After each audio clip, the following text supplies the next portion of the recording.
Bonjour à tous, je suis Cyramor. On se retrouve aujourd'hui pour un traditionnel envoi chez PCA. Aujourd'hui, j'ai une quarantaine de cartes à envoyer chez PCA, mais on va changer un petit peu d'habitude. Je vais vous montrer la démarche complète de l'envoi, en passant par le site internet de PCA pour sélectionner vos cartes jusqu'à l'emballage de celle-ci, et vous expliquer un petit peu le type de carte que je vous recommande d'envoyer ou pas chez PCA. Donc voilà un petit peu ce qu'on va envoyer, on a un petit peu de tout. De la petite shiny, de la grande shiny, on a beaucoup de destinées radieuses, un peu de destinées occultes, un peu de style de combat. Donc je vais préparer tout ça et on se retrouve sur le site internet de PCA pour vous décrire l'envoi. Et nous y voilà. Nous sommes sur le site de PCA. Donc avant toute chose, il est évident qu'il va falloir vous créer un compte en rentrant vos coordonnées, votre adresse, pour pouvoir recevoir les cartes une fois qu'elles seront gradées. Donc pour grader une carte, on va aller cliquer sur le petit bouton certifier. Certifier mes cartes. Là, on est sur du Pokémon, mais PCA propose d'autres choses. Il propose aussi de grader du Dragon Ball ou du Magic. Moi, je ne fais que du Pokémon.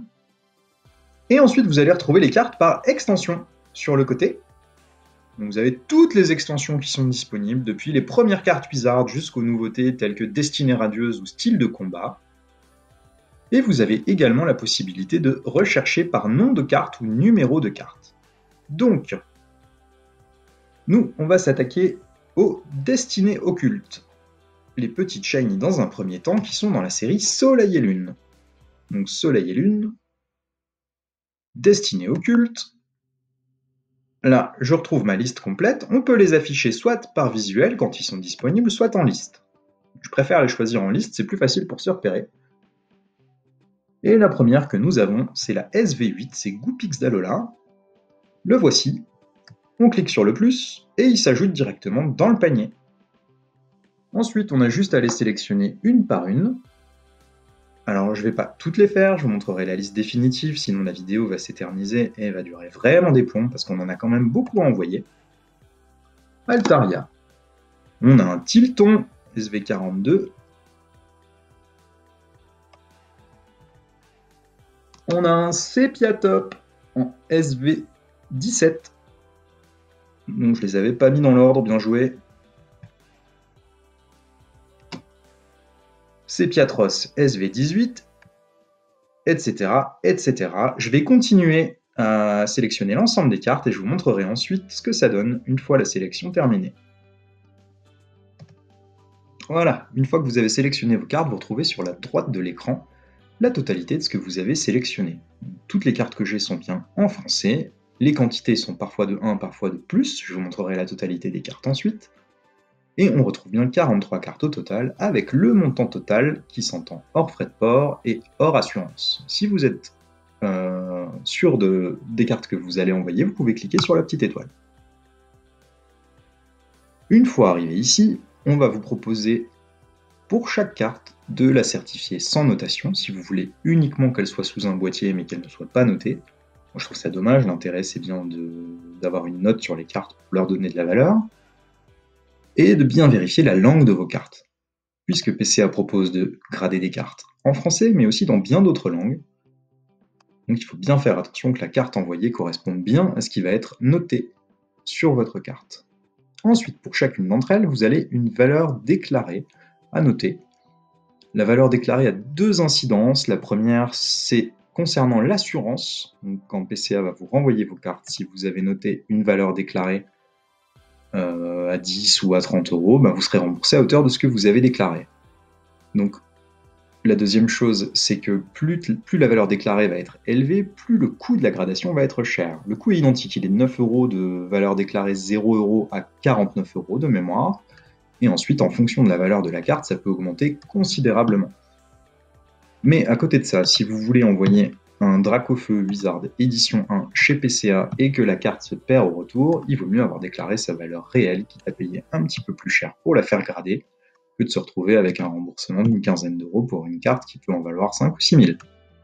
Donc je vais noter la valeur déclarée de toutes les cartes, et je vous retrouve pour la suite de la vidéo juste après.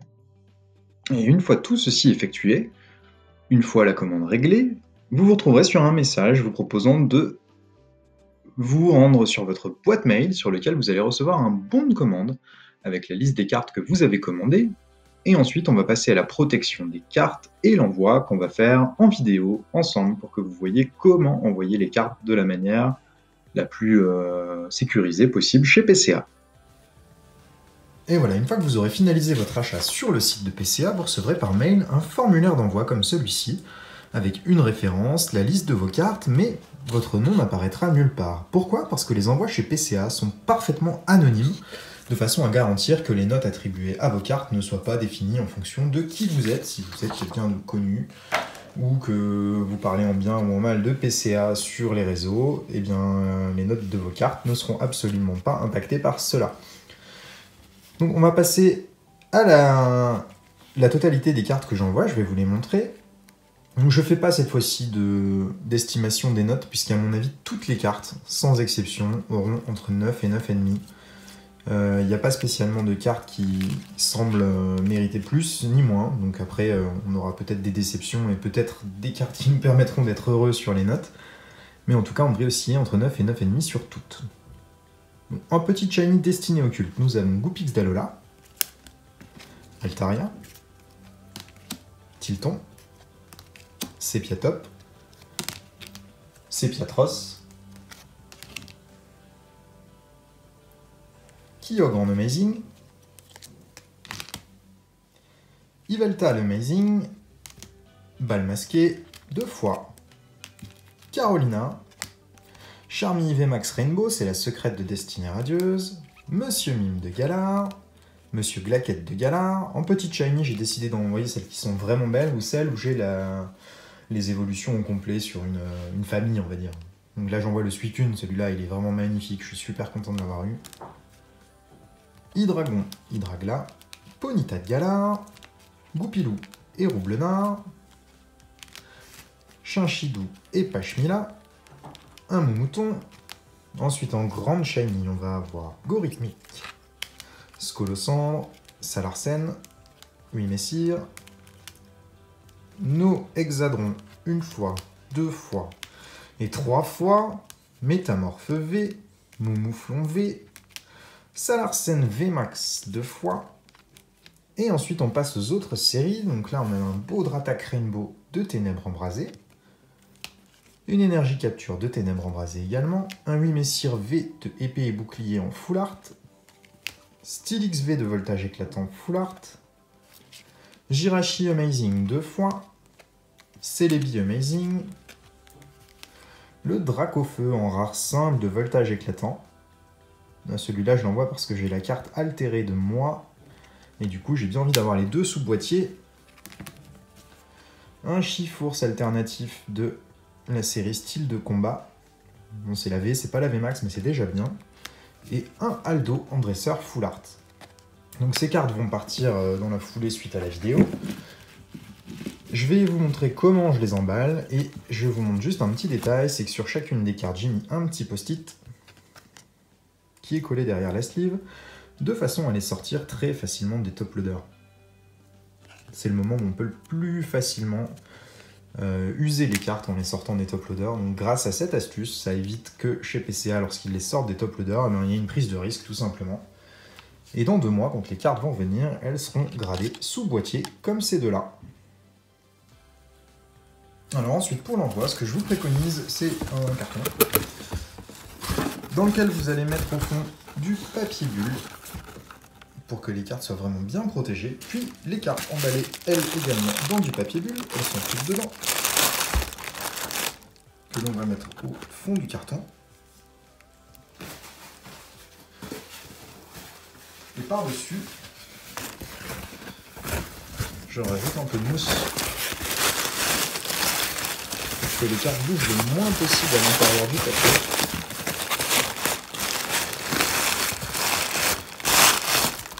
Et ce qu'il ne faut absolument pas oublier de rajouter dans le carton, c'est votre formulaire d'envoi. C'est ce qui va déterminer les cartes qui vont être gradées. C'est la première chose qui va être vérifiée sur votre envoi, c'est que ce qui est noté corresponde bien à ce qu'il y a dans le paquet et que ce soit bien dans l'ordre. Et une fois que tout ça est fait, vous avez terminé votre envoi PCA. Donc pour les envoyer, moi je vous recommande de passer par Colissimo. Alors je choisis un envoi depuis ma boîte aux lettres, par souci de simplicité, et je leur demande de livrer contre signature en personne à PCA directement, de façon à être sûr que le colis soit bien remis au bon endroit et que le colis soit pas perdu dans la nature. Donc je choisis contre signature pour les mêmes soucis, et dans quelques mois je vais recevoir mes cartes sous boîtier, qui arriveront dans des petites boîtes en carton badgées PCA comme celle-ci. Donc celle-ci est vide, hein, c'est celle d'une ancienne réception. Et on se retrouve dans 2 mois pour découvrir ensemble les notes des cartes qu'on a envoyées. Merci à tous d'avoir suivi cette vidéo. Bonne journée. Au revoir.